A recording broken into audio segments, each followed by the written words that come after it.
प्रभाग क्रमांक 15च्या निवडणुकीसाठी आलेले जनता दल शिवसेनेचे महाराष्ट्राचे अध्यक्ष व नवी मुंबईतील सर्व जनता दलाचे कार्यकर्ते, घराणी संघर्ष समितीचे, नवी विकास आघाडीचे सर्व कार्यकर्ते, आज आपण या ठिकाणी साहेबांची फार वाट पाहिली, साहेब तपशील झाले पण आले आणि त्यांच्या हाते हास्य जे आपले त्याला वाटायचे होते ते वाटप आपण केलं, त्यांच्या हाताने उद्घाटन केलेलं आहे. त्या उद्घाटनाच्या अगोदर आम्ही पत्रक वाटले, तरी पण तुमच्या हातचं झाला असता उद्घाटन बरं झालं. या ठिकाणी माहोल चांगला आहे. शिल्पाताई ही भूमिपुत्र आहे, गाव आहे, जुना गाव आहे. त्यांचे वडील उपसरपंच होते या गावाचे. नयन नंदकुमार पाटील त्यांचे वडिलांचे आजोबांची जागा आहे, त्यांच्याकडे बी रूम वगैरे आहेत, भाडं इथं करतात आणि चांगला त्यांचा त्या कोपरी गावामध्ये चांगलं होतं. आमचं राहिलं, आमच्याकडे एक झोपडपट्टी एकतानगर म्हणून आमच्याकडे 300-350 वोटींचा एक गट्टा आहे. प्रत्येकाला लोक काय पण सांगतात, लोक विकले जाते, पण त्यांना घराची गरज असते कारण झोपडपट्टीतला वोट विकणार नाही. बँक बॅलन्स आमच्याकडे 500 वोटींचा बँक बॅलन्स आहे.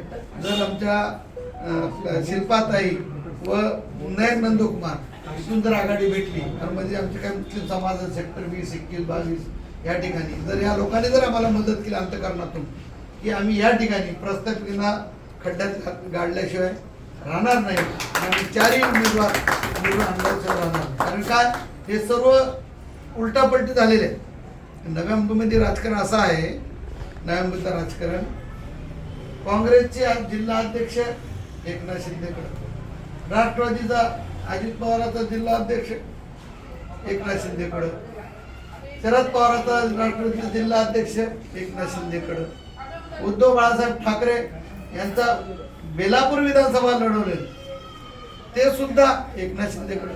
कारण या सर्वांना भीती लागलेली आहे की बा आम्ही येऊ का नाही येऊ, कारण हे मशीनचा जादू आहे. जर आपण एकनाथ शिंदेकडे राहिलो तर मशीन मध्ये आपण पास होऊ तर विरोधात पडू, पण आम्हाला मशीनची भीती नाही. आमचा विश्वास देवावर आहे, जनतेवर आहे आणि आम्हाला मतदानावर आमच्या इकडे मशीन सुद्धा काम करणारच आहे.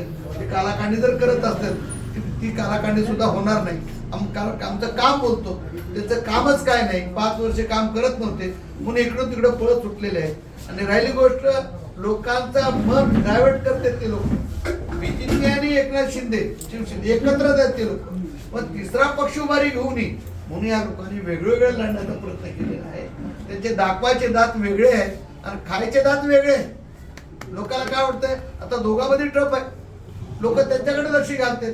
जर ही दोघं एकी करून जर लढले असते तर इथं कुठेतरी महाविकास आघाडीच्या उमेदवाराला मानपान भेटला, पण तसं काय झालं नाही. मला एवढंच म्हणायचंय की हे लोक जे गेले त्यांच्यापर्यंत गेलेत. आपलं काम आहे, आपण झोपडपट्टीवासीसाठी गावठाणासाठी आपण लढा देतोय आणि आमच्या कामावर आम्ही निवडणूक लढवतोय. कुणाच्या भरोशा आमच्याकडे पैसे नाहीत. लोक बरेच फोन करतात, अरे हमारे पास 10 आदमी है, भाई तेरे 10 आदमी बोलो फिर में वोट देने को, हम जीत के आने बाद तेरा काम करेंगे, आधे रात को तेरे लिए आएंगे, हम पैसा नहीं दे सकते. ये प्रचार साहित्य है. हमारी पार्टी गरीब है, अभी हमको फंडिंग नहीं है उसका. हम जो तो हमारा उम्मीदवार खुद हम खर्चा इधर उधर से करके जो है प्रचार साहित्य ला रहे, जो तुमको चाहिए वो हम दे रहे हैं. लेकिन इलेक्शन के अंदर हम लोग बड़े बड़े लोगों से टक्कर लेंगे और जो तो हमारा नई मुंबई विकास आघाड़ी का घटक है जनता दल सेक्युलर, आज उसका जो है तो नई मुंबई के अंदर खाता खोल के रहेंगे. सारे लोग दंग हो जाएंगे कि भाई ये अचानक जनता दल आया और पहले झटके में वो तो खाता ओपन किया. ये बात तुमको सुनेंगे आप जरूर 16 तारीख को. मैं आपसे दुआ करता हूँ कि आप सब हम लोगों के लिए दुआ करो और उम्मीदवार भी तरुण तड़पदार है, अच्छे काम उनका अच्छा है. इसलिए आप तमाम लोगों को मैं गुजारिश करता हूँ कि हमारे तरुण तरफदार उम्मीदवार को वोट दो. इतना बोलता हूँ, बात खत्म करता हूँ. खुदा हाफिज. जय भीम, जय भीम.